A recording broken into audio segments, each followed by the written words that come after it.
बार फिर कहा है कि वो युद्ध के लिए तैयार है। पाकिस्तान के गृह मंत्री ने कहा कि सिंधु जल समझौता रद्द होने का मतलब युद्ध है और पाकिस्तान इससे पीछे नहीं हटेगा।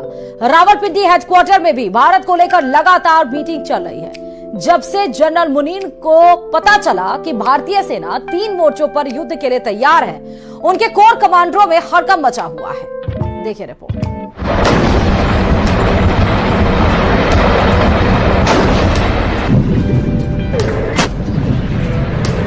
भारत के दुश्मनों को 3 तरफ से घेरा जा रहा है।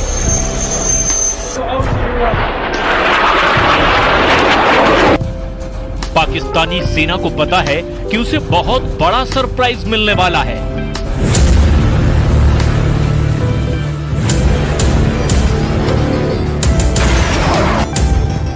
क्योंकि पहलगाम में पाकिस्तान के आतंकियों ने जो किया उसकी माफी नहीं, सजा मिलेगी और वो भी सजाए मौत मिलेगी।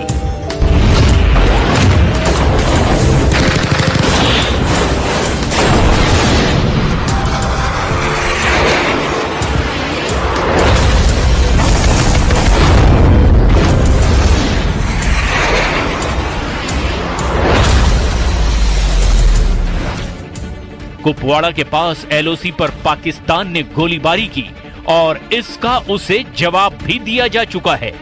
रिपोर्ट है कि अगर पाकिस्तान ने 600 गोलियां चलाई तो भारत ने इसके जवाब में 1300 राउंड फायर कर दिए। यानी पाकिस्तान को एलओसी पर जवाब मिलना शुरू हो गया है। पाकिस्तान के हर अटैक के बदले डबल काउंटर अटैक हो रहा है।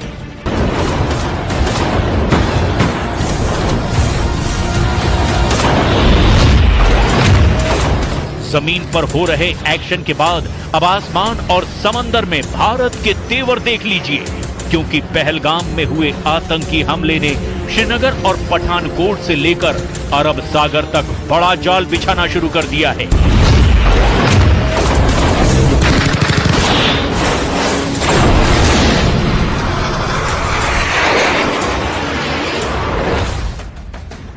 एलओसी से लेकर भारत और पाकिस्तान के बॉर्डर और साथ में अरब सागर तक हाई अलर्ट है।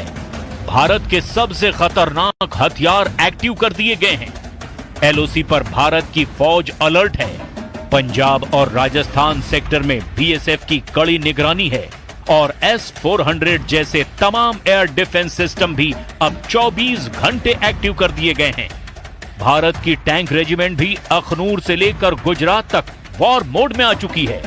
इस वक्त एयरफोर्स में 2 जहाज बहुत एक्टिव हैं और वो हैं सुखोई 30 MKI और राफाल, जो भारत के फ्रंटलाइन फाइटर माने जाते हैं।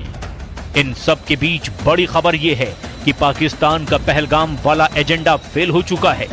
नौसेना ने अपनी फायर पावर दिखाकर बता दिया है कि जो पाकिस्तान चाहता है वो कभी नहीं होगा।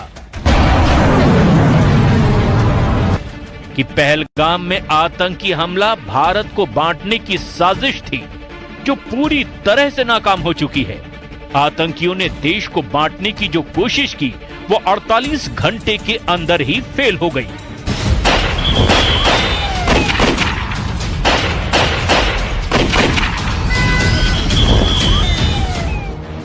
पहलगाम में धर्म पूछकर हत्या करना साफ साफ भारत को सांप्रदायिक रूप से बांटने की कोशिश है और आतंकियों के जरिए पाकिस्तान की रची गई इस साजिश को सीधे सीधे भारतीय नौसेना ने मुंहतोड़ जवाब दिया है।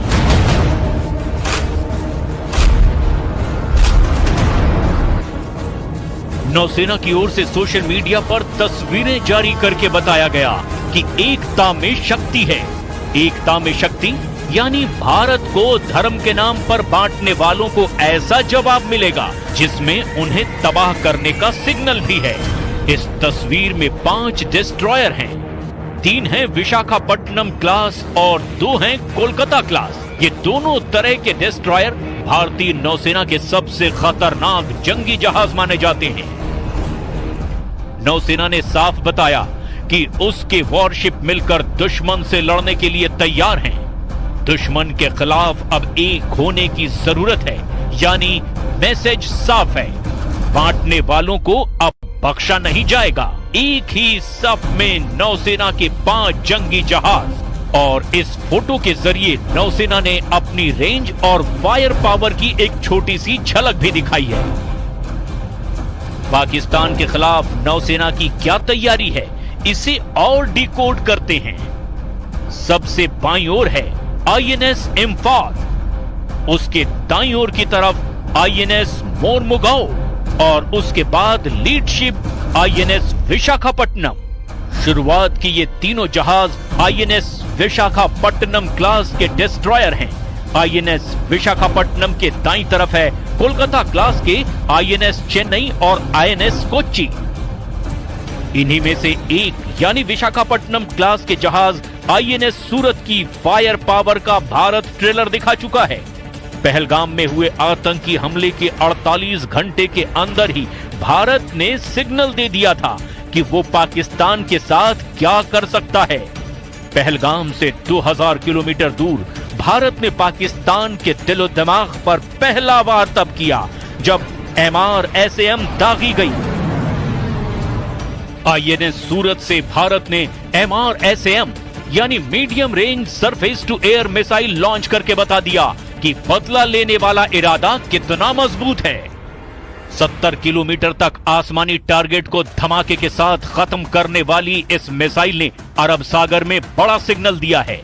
इजराइल के साथ मिलकर बनाई गई इस मिसाइल को आईएनएस सूरत से आजमाया गया, यानी विशाखापट्टनम क्लास का वो डिस्ट्रॉयर जिसके मुकाबले का कोई वॉरशिप पाकिस्तान के पास नहीं है। और पहलगाम में हुए बर्बर आतंकी हमले के बाद देश भर में आक्रोश का माहौल है। भारत के कड़े रुख को देखते हुए पाकिस्तान के हौसले पस्त हैं। पाकिस्तान भारत को युद्ध की धमकी दे रहा है, लेकिन वो ये भूल जाता है कि उसने कई बार भारत के हाथों मुंह की खाई। जोधपुर में प्रदर्शित यह टैंक पाकिस्तान की बुजदिली की जिंदा निशानी है। बनार रोड की तरफ जाने वाली सड़क पर रखा गया है T-59 टैंक पाकिस्तान की बुजदिली और भारत की सेना की शौर्य का जीता जागता सबूत है। पाकिस्तान युद्ध अगर करता है या युद्ध की बात करता है तो हमें इतिहास के झरोकों में झांकने की जरूरत है कि पाकिस्तान की वीरता कैसी रही है और भारत के साथ पाकिस्तान के युद्ध रहे हैं, उनमें क्या परिणाम रहे हैं।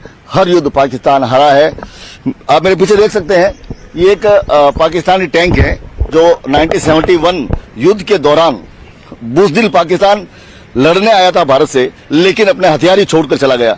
और वो हथियार छोड़ के जब भागा तो इन हथियारों को अलग अलग शहरों में प्रदर्शित किया गया।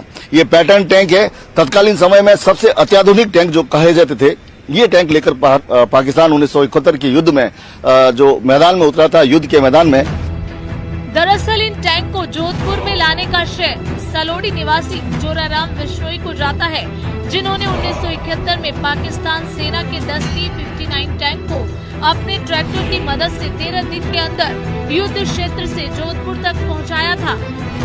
युद्ध के बाद इन टैंकों को अलग अलग उद्देश्यों के लिए इस्तेमाल किया गया, जबकि कुछ को सैन्य संग्रहालयों में प्रदर्शित किया गया ताकि लोग युद्ध की स्मृति और भारतीय सैनिकों की बहादुरी को याद रख सके, जो 1971 के युद्ध में पाकिस्तान से जीते गए थे। ये टैंक उस युद्ध में भारतीय सेना की विजय का प्रतीक है। हाँ, बस 1971 में ये छोड़ के चले गए थे। वो कुछ नहीं, गिद्दड़ बम के है, उससे कुछ नहीं होने वाला है। इंडियन एयरफोर्स बहुत पावरफुल है अभी के टाइम में, विश्व गुरु है भारत, तो वैसे कुछ नहीं है, गिद्दड़ बम के है। साल 1971 में पाकिस्तान के पास सबसे उन्नत तकनीक के पैटर्न टैंक थे, जिसके दम पर वो। और चलिए इसी के साथ ही इस रिपोर्ट में फिलहाल अभी इतना ही। बाकी अन्य खबरों के लिए देखते रहिए न्यूज।